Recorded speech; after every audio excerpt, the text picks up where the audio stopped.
I'm going to hop over to Darren McCaffrey, our political editor, who is in Downing Street.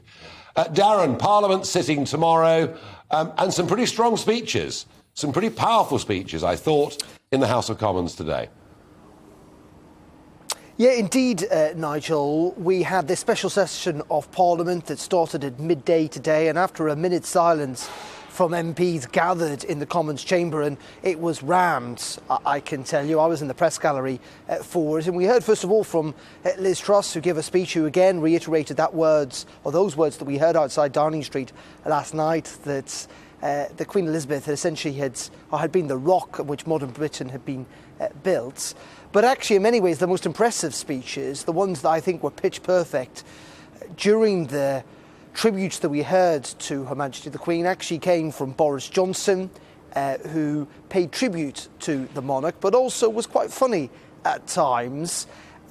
He, of course, was Prime Minister up until just a matter of days ago. He saw the Queen in Balmoral on Tuesday.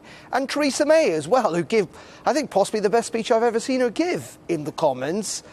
Again, she talked about her condolences, about her relationship with the Queen, but some heartwarming anecdotes as well. Keir Starmer gave a pretty good speech, and those speeches are continuing tonight, Nigel, inside Parliament, and they will do so again tomorrow as MPs pay tribute to Her Majesty the Queen.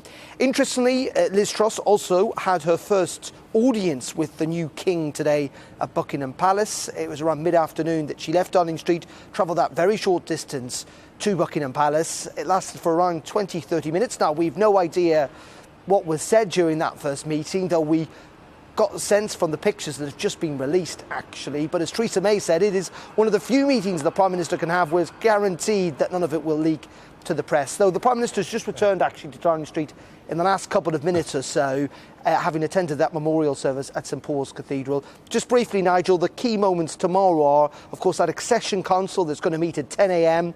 Will be broadcast live for the first time at St James's Palace.